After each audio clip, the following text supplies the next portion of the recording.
Yes. Okay, it's 11:51 and I hereby call the Credit and Risk Mitigation Committee to order. Go ahead and we'll begin with some housekeeping announcements. Cindy, you can start. Yeah, would you like me to do the roll call? Yes, Yeah. Cindy. Okay, thank you. Thank you, Chair Sanchez. This meeting is being conducted as a virtual meeting, so I will do a roll call of the trustees to confirm attendance. Mr. Knox? Here. Ms. Greenwood? Ms. Greenwood? Mr. Sorry. Jones? Oh, thank you. Mr. Jones? Here. Mr. Kelly?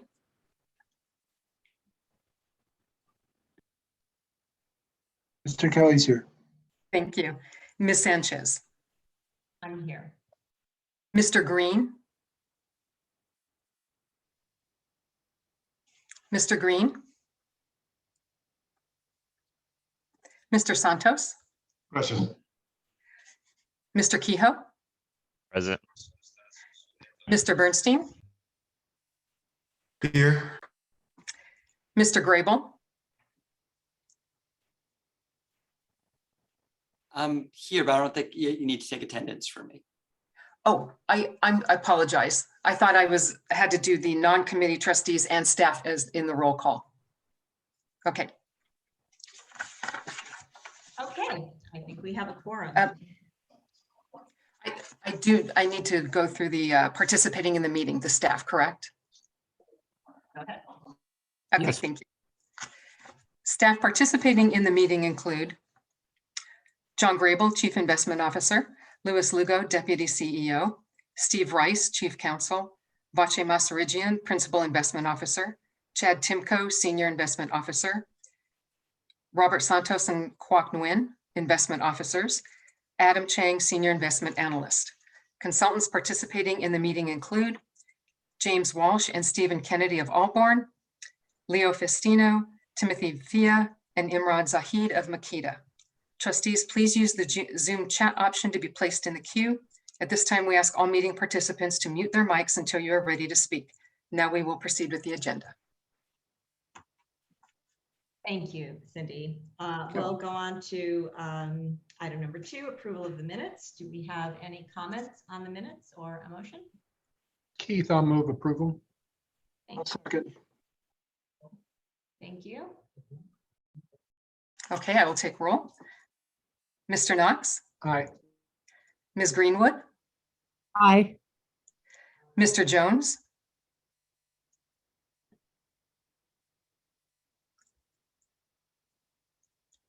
Mr. Jones, I believe you're on mute. Yeah, I couldn't find my cursor to get to my screen. Yeah, aye, here.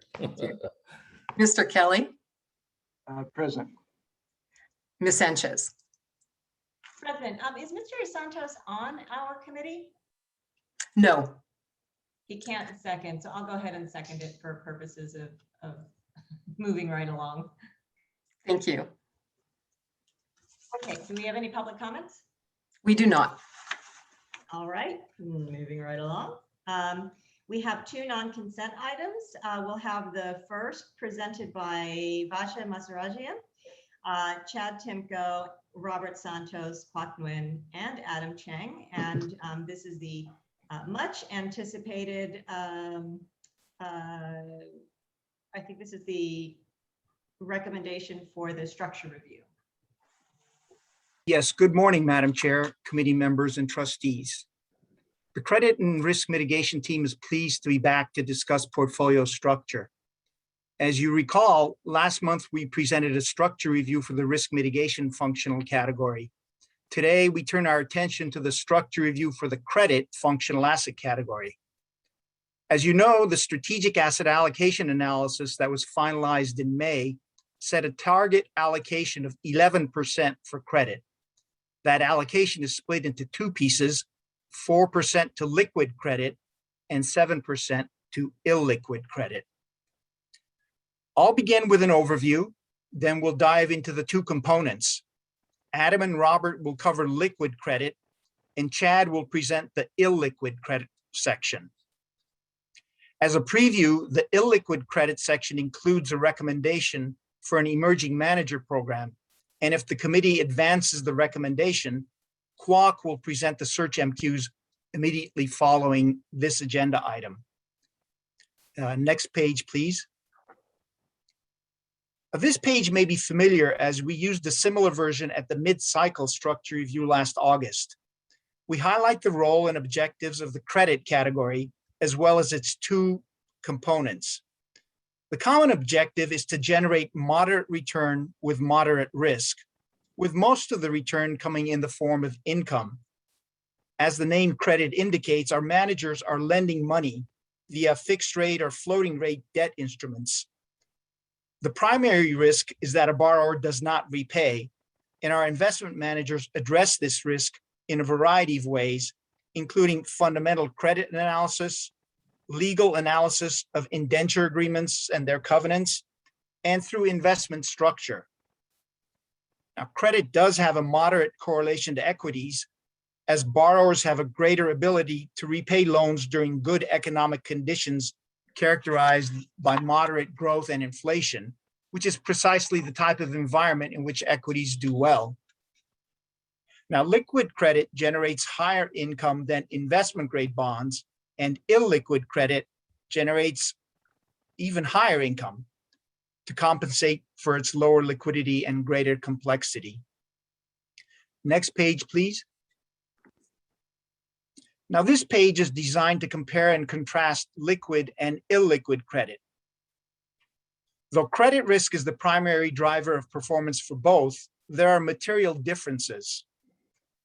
Liquid credit has clearly defined benchmarks that are investable, so managers are focused on beating that benchmark. The index constituents are mostly publicly issued or broadly syndicated, and they have individual identifiers or CUSIPs. Now, in contrast, on the right, illiquid credit does not have an investable benchmark. The investments are privately issued and often sourced directly by the managers.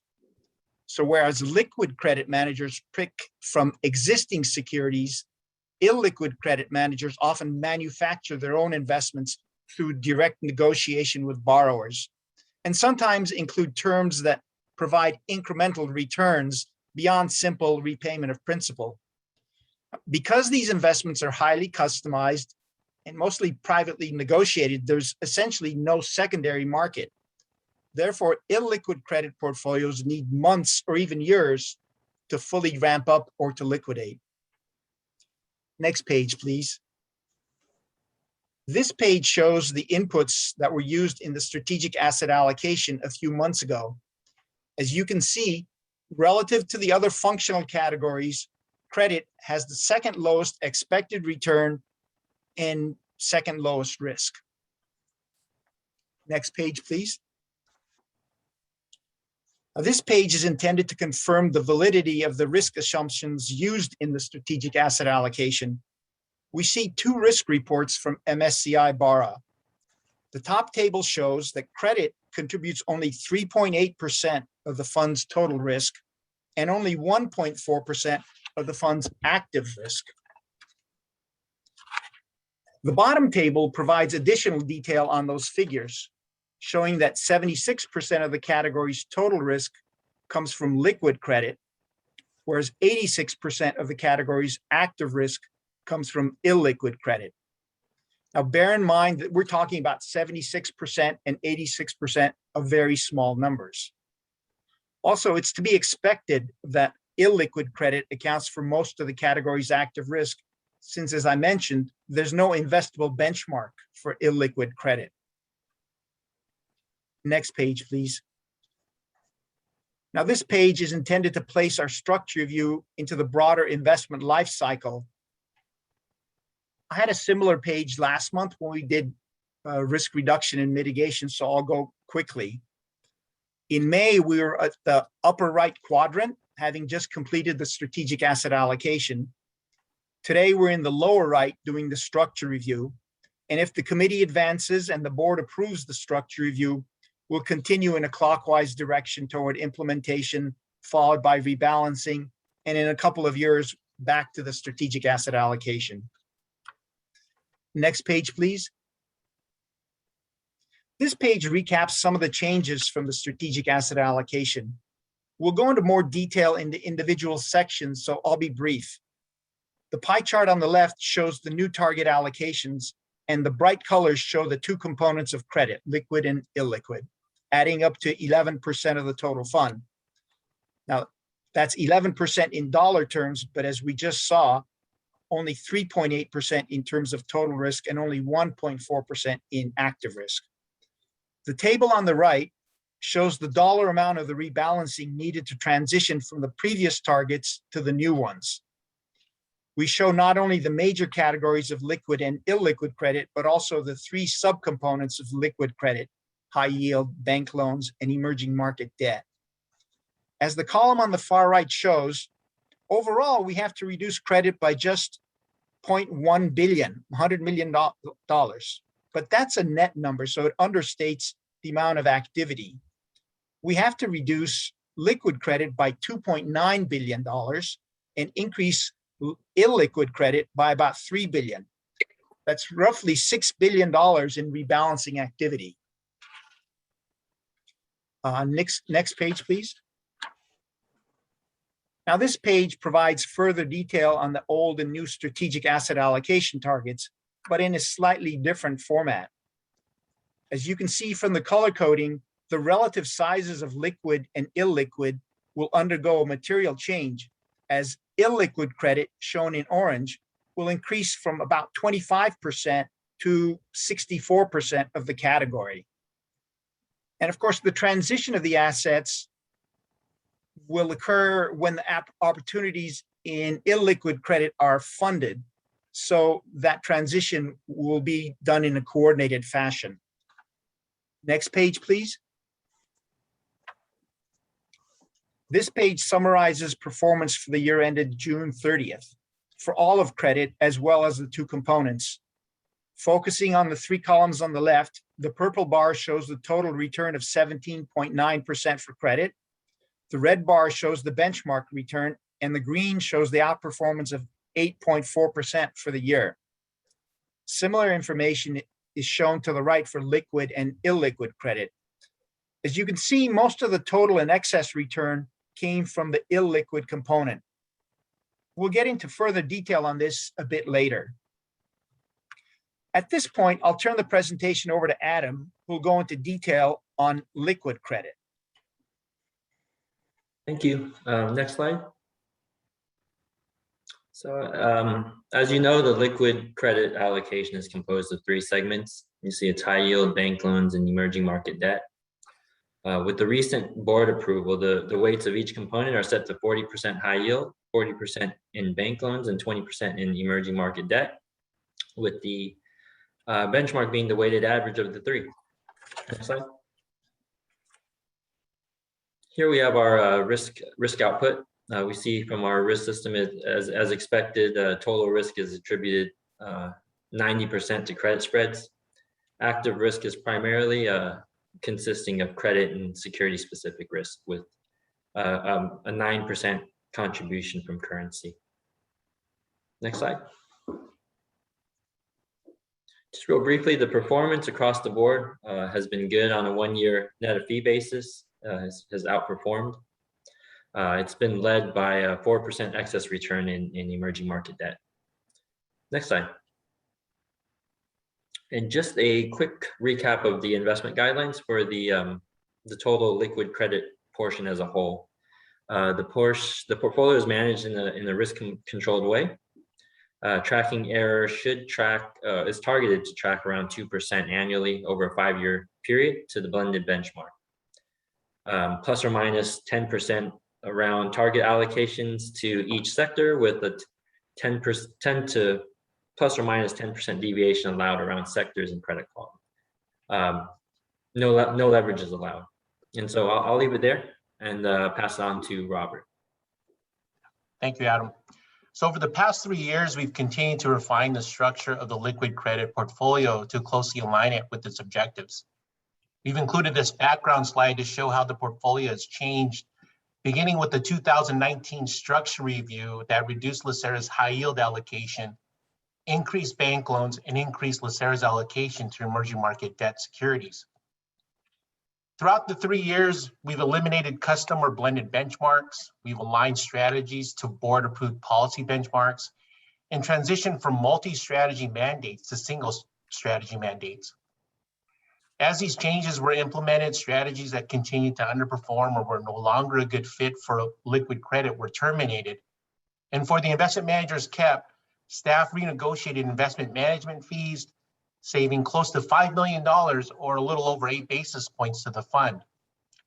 Taking us to where we stand today, the recent strategic asset allocation review will require a reduction in the allocation to liquid credit from 9% to 4%, and an increase in illiquid credit from 3% to 7%, which Vache spoke to in his comments. Noah, next slide, please. Now, to assist in partially achieving the transition from reducing liquid credit to increasing the allocation to illiquid credit, the credit team recommends recategorizing a strategy managed by Tannenbaum Capital Partners, or BlackRock, as of 2018. Tannenbaum was hired in 2014 when the investment portfolio had an opportunistic fixed income structure. Several years later, the Board of Investments adopted a functional asset category approach, splitting credit into liquid and illiquid credit strategies. At that time, Tannenbaum's account was placed within the bank loans component of liquid credit. Now, Tannenbaum's strategy focuses on privately originated middle market senior debt investments. This strategy has a limited number of lenders versus multiple lenders in a broadly syndicated bank loan strategy. These strategies are generally illiquid versus liquid for bank loans and are higher yielding versus bank loan strategies. And it's because of these attributes that staff and our general consultant, Makita, believe that the portfolio is better suited to reside within the illiquid credit portfolio. On a performance basis, the portfolio has outperformed net of fees for all annualized time periods through inception, adding nearly 160 basis points for the 1 year and approximately 300 basis points for the 3-year, 5-year, and since being hired. Next slide, please. Now, this pie chart on the left displays the current composition of the liquid credit composite, showing the percentage weight of each of the underlying strategies. As of June, the liquid credit composite represents a little over 8% of the fund, or $5.8 billion. Bank loans carries the largest weight at nearly 46%. High yield represents 39%, and the remaining balance rests within emerging market debt strategies. The pie chart to the right represents what the composition of the liquid credit composite will look like after implementing the changes approved by the recently adopted Strategic Asset Allocation Review. Liquid credit will be reduced to percentage weight of 4% of the fund, or $2.9 billion. Now, while the component strategies percentage allocation changes appear minimal, going from old to new, there's plenty of work left to do as we reduce individual portfolio assets and coordinate those reductions with the ramp up in illiquid credit strategies, as Chad will speak to in the next section. Next slide, please. Now, this leads us to what's in store for our team over the coming months for liquid credit. As I mentioned, we coordinate the reduction in liquid credit with the increase in illiquid credit. And as we're doing that, we'll continue to enhance the reporting of the portfolio, incorporating the MSCI borrower risk system, improve the dialogue with our managers on ESG and climate risk, and heighten the reporting as it relates to the TIDE initiative. And last, the bottom section of the slide lists the recommendation I spoke to on recategorizing the location where Tannenbaum currently resides in bank loans within liquid credit to illiquid credit should the committee approve. I'll now hand over the presentation to Chad, who will speak to illiquid credit composite. Thank you, Robert, and good afternoon, committee chair and others. As Robert mentioned, I'll discuss the illiquid credit portion here on page 21, and thank you, Noah. Our diagram is here that outlines the objectives of the portfolio. And as has been mentioned previously, we designed this portfolio to deliver moderate returns that are driven by current income. We strive to build a portfolio that emphasizes contractual yield, and it also benefits from complexity, private sourcing, and upside optionality. Page 22 further frames desired attributes of our program. In illiquid credit, we build single investor vehicles in evergreen mandates where we do not need to be forced sellers in the future. LACERA's size enables us to command investor-friendly fee terms. And lastly, illiquid credit markets evolve over time, so we use dynamic and multidimensional mandates that can adapt to different market environments. Slide 23 shows our current illiquid credit portfolio, and it introduces a few definitions. We group existing strategies into 3 categories: legacy, core, and specialist. Legacy describes existing mandates that have a fixed life and are in the process of winding down. Core mandates are designed to be larger in size, and with this larger size, the investment strategy tends to be multidimensional. Specialist mandates tend to be smaller than core mandates and relatively more focused on individual parts of the illiquid credit market. Our 2 most recent manager recommendations have been core mandates, and we're having success. More on that later. Slide 24, please, Noah. This illustrates changes we would plan to make in the next several years if the structure review is advanced and approved. Specifically, we would establish an emerging manager program to be 15% of the portfolio. We would also hire several core mandates and consider complementary specialist mandates as we increase the overall size of the portfolio. We would allow the legacy mandates to wind down as appropriate based on the duration of underlying assets or the fund vehicles. The next slide addresses performance of the illiquid credit portfolio. The high-level observation is that the portfolio is performing well, and recent actions are driving this outperformance. And specifically, in the trailing year, the portfolio has earned 30.8%, and this far outpaces the benchmark of 2.1%. The outperformance is driven by the 2 most recently hired managers, Napier Park and Magnetar. These 2 managers have averaged 41% of the allocation, but have delivered 75% of portfolio gains. These recent mandates align well with the portfolio attributes we previously mentioned, meaning they are single investor and evergreen mandates with dynamic strategies and investor-friendly fee terms. Overall, the observations here support why we want to continue down our current path as the portfolio size increases. On slide 26, we start to discuss a new topic, and that is adding an emerging manager program within illiquid credit. This program would uplift our TIDE initiative and investment beliefs. We would like to build an emerging manager program in illiquid credit that utilizes a separate account manager structure, as we have done in private equity and hedge funds. Slide 27 identifies and reminds us of several of our strategic initiatives that would be benefited by creating this emerging manager program. In addition to our TIDE initiative that I mentioned, this program would enhance our investment model and strengthen our influence on fees. As I've mentioned before, future graduations of select emerging managers is the goal. We strive to cast a wide net and inspire the emergence of new investment firms. The lower section of this slide has some math that provides context to the allocation target of 15%. A 15% target size would enable LACERA to make meaningful allocations in 8 to 12 underlying emerging managers. We can help launch numerous firms with this proposed program. Slide 28 illustrates our considerations that resulted in recommending a separate account manager structure. We considered costs, benefits, and trade-offs between expanding in-house capabilities and hiring a separate account manager. The recommendation is consistent with past decisions and where we are currently having success at LACERA, that is in hedge funds and private equity with this structure. Slide 29 states recommendations within this structure review. Specifically, we are recommending the launch of an RFP to build an emerging manager program. As I mentioned, we recommend an evergreen separate account structure with a 15% target allocation. Switching to slide 30, the overall portfolio guidelines are listed here. And we're seeking to build an illiquid credit portfolio that is mostly in the US and predominantly in developed markets. These are markets where legal and loan contracts are among the most enforceable. The lower half of the page includes emerging manager program guidelines. We recommend building a program that targets the smaller end of small and the younger end of young when evaluating these emerging manager investment firms. Slide 31 summarizes future initiatives for the liquid credit portfolio. And overall, we plan to grow the portfolio to meet a 7% strategic asset allocation target. To do this, we recommend hiring several core managers and also building the emerging manager program that was mentioned. That concludes prepared remarks, and I'd like to pass the discussion to Vache to summarize. Thank you, Chad. Next page, please. Actually, one more, yeah. So this page recaps the salient points of the structure review as detailed by Adam, Robert, and Chad.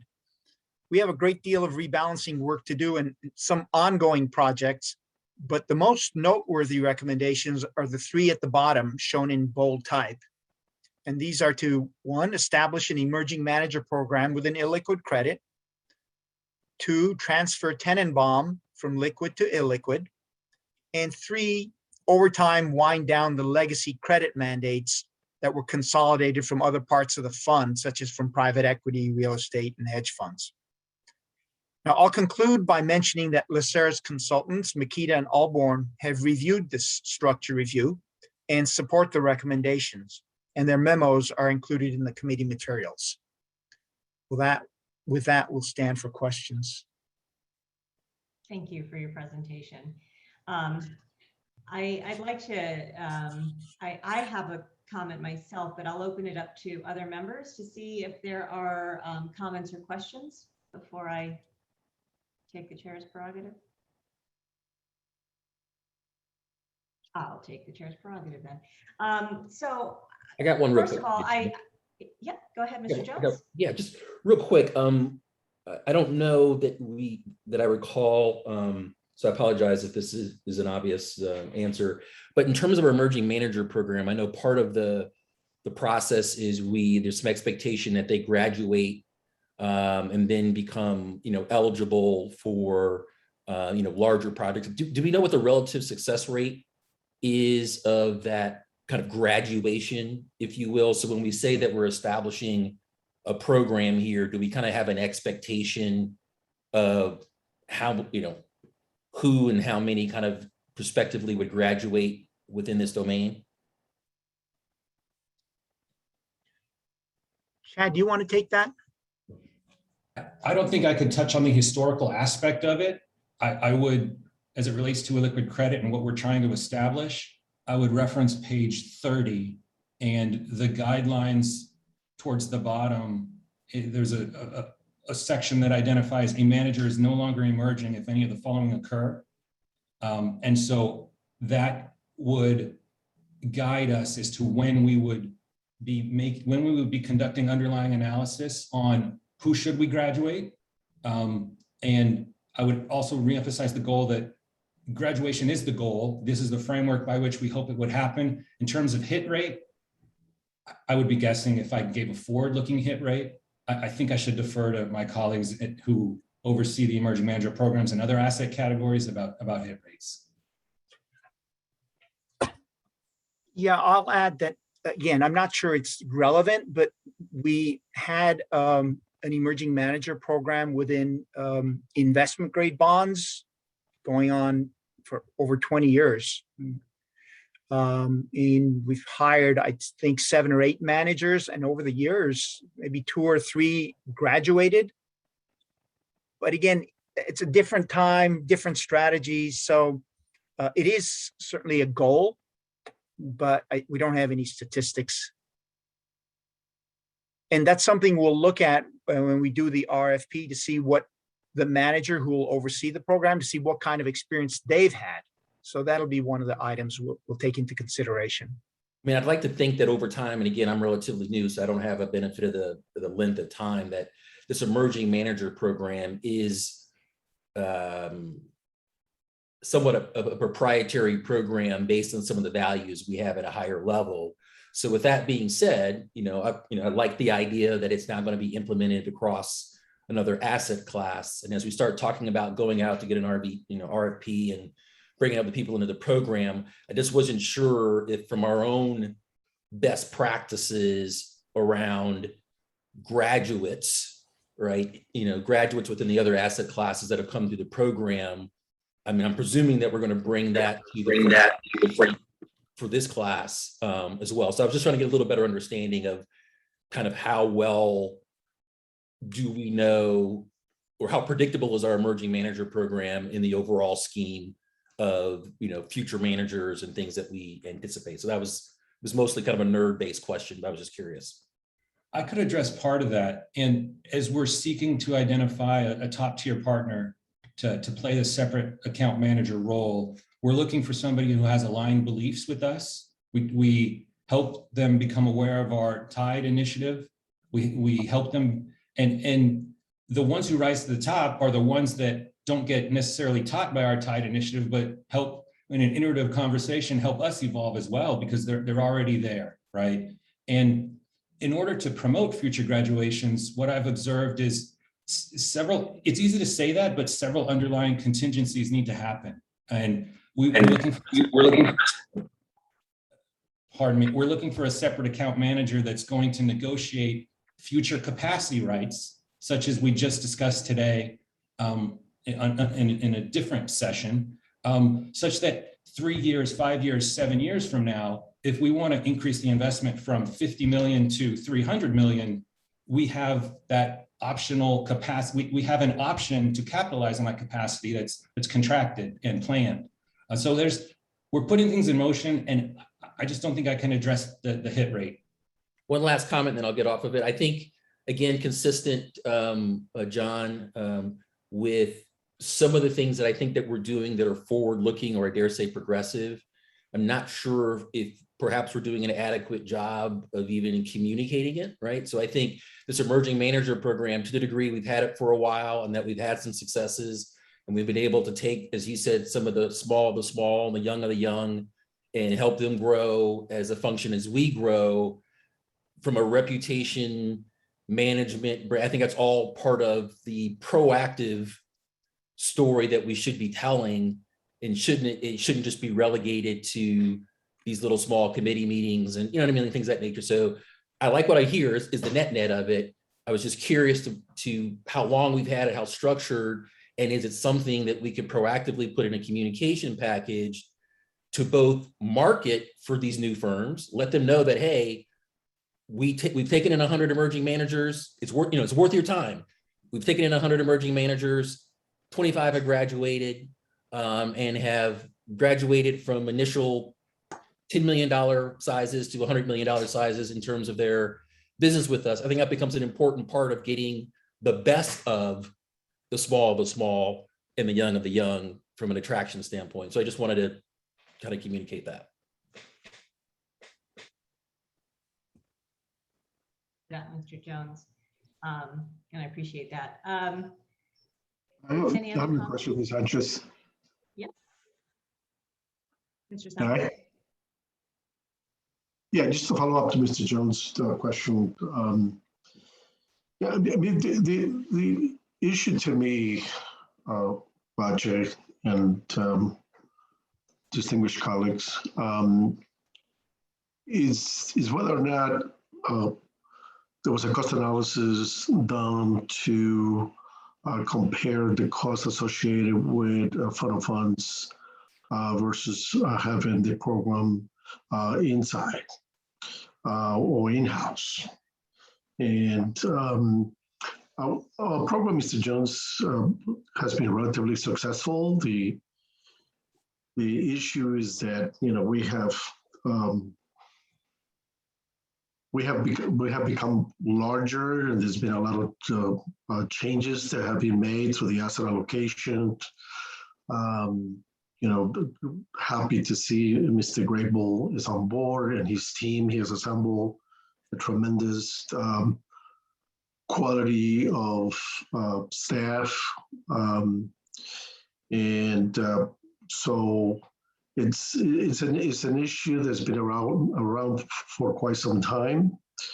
And the question for me with regards to the emerging managers is there's some of the reports that I have seen where there's some of the fund of funds aspect of it where when you look at the numbers, you looked at that they invested the majority of the funds into, let's say, the majority owned women.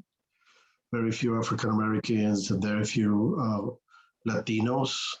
And so it depends on the fund of funds manager and how closely we monitor that.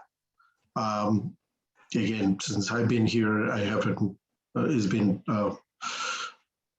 I've been pleasantly surprised at how well those emergency managers programs have done. Which is the other issue, is because you have, for example, the program that we have with JP Morgan, which is private equity.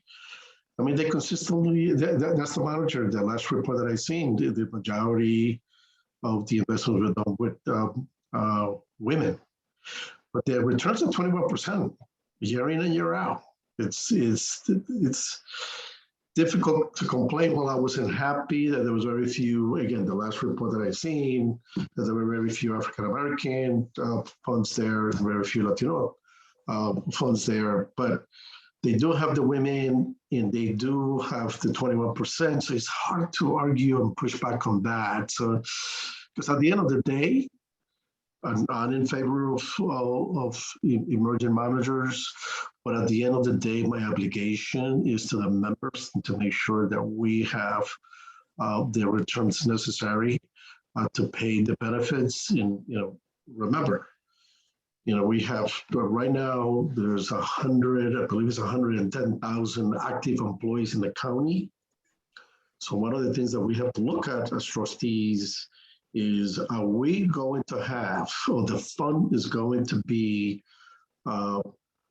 viable 30 or 40 years from now when those young attorneys or nurses or doctors that come into the county will be due to retire. That's really great. If we can do all that and at the same time help some of the smaller firms and for them to have similar returns to a regular program, hey, I'm more power to that. So it's something that we need to be vigilant on that. But to my question, which I think, how did we do a cost analysis between the fund of funds versus in-house? Thank you for the question and the comments, Trustee Santos. Yes, we did. I'm also aware that it's been done in the past when evaluating private equity program structure. We did a similar analysis when we were evaluating our emerging manager program for hedge funds structure, and we wound up with a similar conclusion to hire a separate account manager through an RFP process where we need to ensure that we find a partner who has aligned interests with us and frankly, experience doing some things that we haven't done, which relate to shared ownership interest investments where we can have revenue sharing agreements with these firms that we help launch, or separate account manager, or not or, but and separate account managers that help a portfolio manager at a big firm launch a fund, establish relationships with counterparties like prime brokers, administrators, and auditors. Frankly, that's a function that I haven't done and some of my colleagues here haven't done to my knowledge, but qualified separate account managers have. I think it would take us years to develop those in-house capabilities and it would be more expensive, and that's what our analysis led us to. And I know that your comments touched on a more broad amount of topics. So I'm going to stop there and see if Vachi or John want to chime in. I'll just add that conducting searches is a labor-intensive endeavor.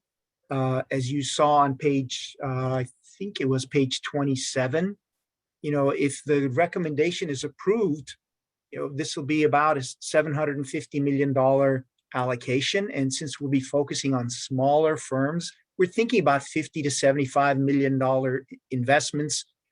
And so we're talking about 8 to 12 managers.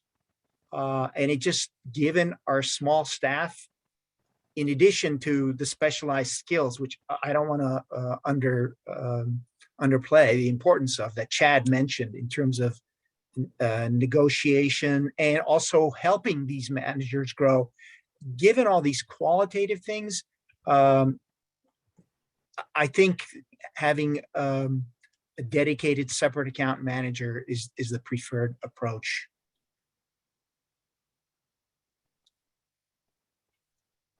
Thank you, Patrick and Mr. Tinkle. Okay, any other comments or questions?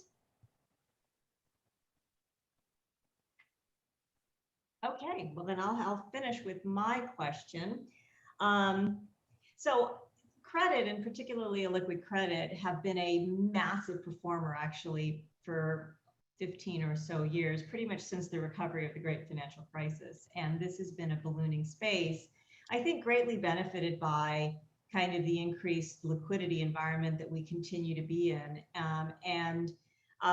Whether or not that comes to an end anytime soon, my question for you is, well, I think we always want to hope for the best, but you always plan for the worst. What are our kind of plans for what happens if the, if financial conditions begin to change dramatically from what we've experienced over the last 15 years? Do we have identified ways and methods for, number one, potentially buying kind of secondary liquid credits in a very, very difficult to source market, because these are not easily traded, as you mentioned. They are very often very, very specific to who struck the deal terms.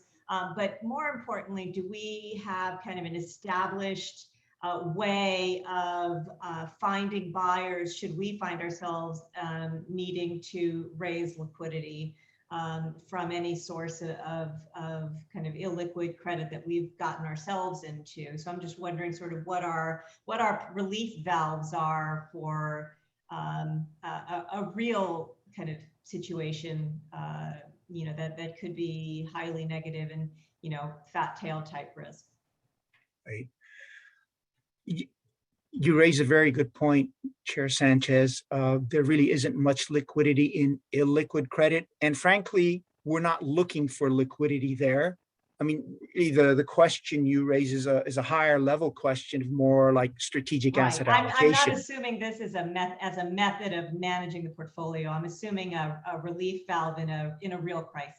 So I'm just wondering if you've identified escape paths is really the kind of source of the question. Not for illiquid credit, but more so for liquid credit.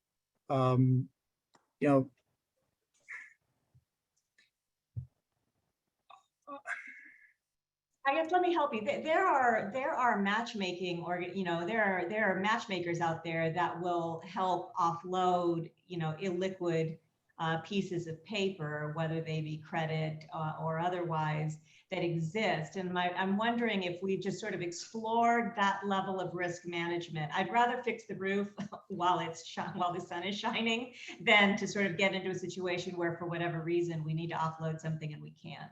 So just something to think about. If you don't have an immediate answer, that's fine, but just sort of something for you to kind of put in your risk management plans, especially because the larger your liquid credit bucket becomes, we could find ourselves in a situation where it overwhelms the portfolio just by virtue of a drawdown in the pricing of the liquid side, right? So, just kind of, want to, and we probably want to also ensure that we're not ever forced into a liquidation. It's something we don't want to get rid of. And, these are just sort of the things that kind of went through my mind as we're transitioning into this space and continuing to grow this space. I think that, I think it's a, valuable space and we don't want to miss out, but I do want to make sure that we kind of have an evacuation plan, if you will.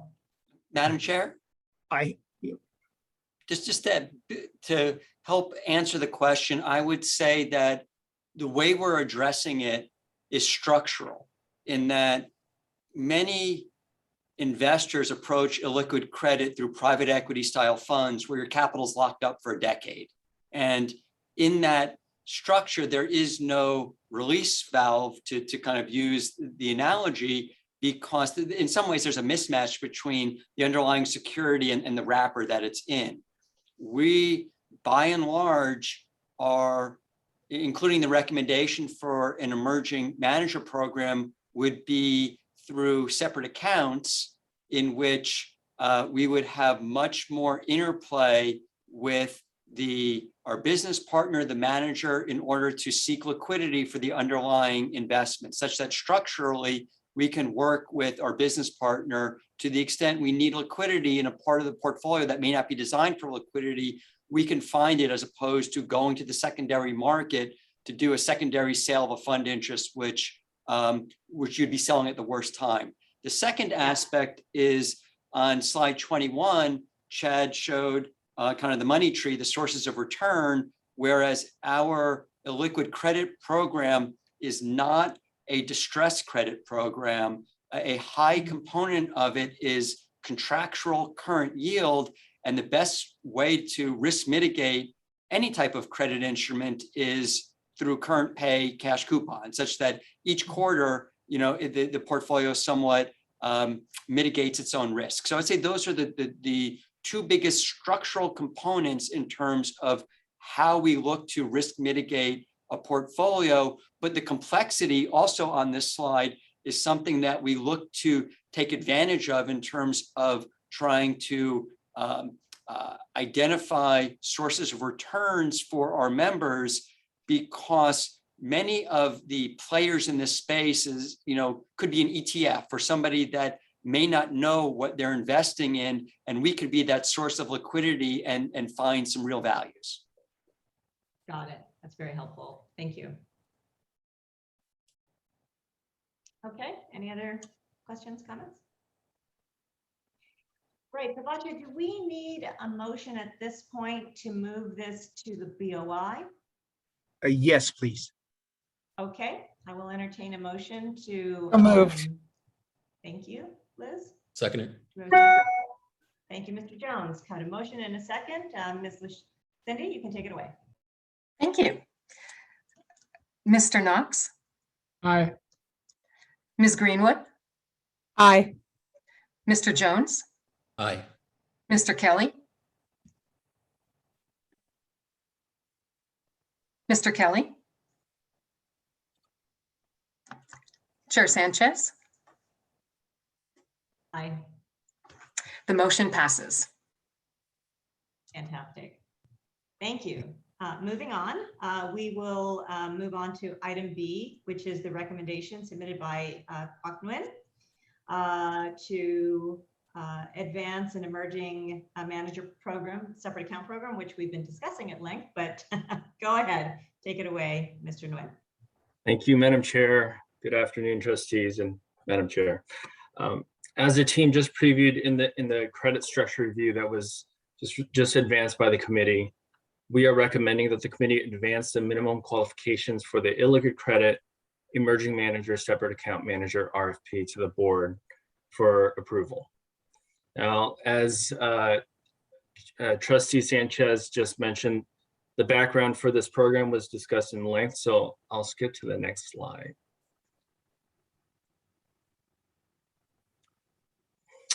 The evaluation team will comprise of members from the credit and risk mitigation functional groups. Our standard process for conducting a search, this search is also included on this page. Next slide, please. As our timeline shows, if the MQs are advanced by the committee and approved by the board, we anticipate making a separate account manager recommendation around Q2 or Q3 of next year. Next slide, please. This slide includes our proposed minimum qualifications. MQs 1 through 3 are written to target firms that have demonstrable experience building emerging manager programs for clients such as LACERA. The goal is to identify an institutional quality partner while maintaining a wide funnel so that we solicit a diverse group of candidates. MQs 4 and 5 are more of the standard investment organization MQs. Next slide, please. Slide 6 includes our evaluation criteria for this potential search, which touches on many of the key concepts that Chad talked about during the emerging manager discussion in the credit structure review, such as experience with early stage investments and negotiating, like Chad talked about with future capacity. Next slide, please. Slide 7 discusses the scope of work, which was crafted with the ultimate goal of selecting a provider that can create a portfolio of illiquid credit emerging managers that aligns with our program objectives, including identifying talented early-stage emerging managers with firm sizes on the smaller end of small and the younger end of young, and can result in eventual graduations into our main illiquid credit program. And at this time, we'll take any questions that the board or the committee may have. Thank you. Do we have any follow-up questions on this topic? Okay, I'll entertain a motion. Motion to move forward. Seconded by Keith. Thank you, Mr. Knox. All right, we have a motion in a second. Ms. Lachey, take it away. Okay. Mr. Knox, Aye. Ms. Greenwood, Aye. Mr. Jones, Aye. Mr. Kelly, Chair Sanchez. Aye. The motion passes. Great. Thank you. So any items for staff review? No, there are not. Okay, good of the order. Yes. Mr. Knox, Nothing else. Thank you, everyone. Ms. Greenwood, I have nothing else either. Mr. Jones, Have a great day, everyone. Mr. Kelly, Ms. Sanchez. I have nothing else either. Okay. I believe I'm supposed to include the non-committee trustees to finish it out. Mr. Green, Yep. Mr. Green, Mr. Santos, Thank you. Great presentation, staff. Appreciate it. Mr. Kehoe,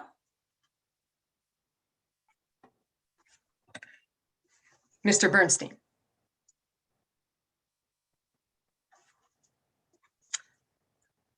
And we're done.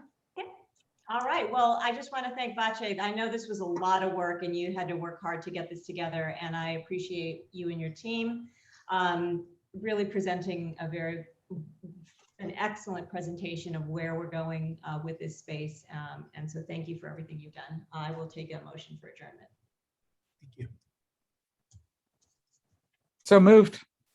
All right. Happy Wednesday, everyone. You guys take care. Bye. Take care.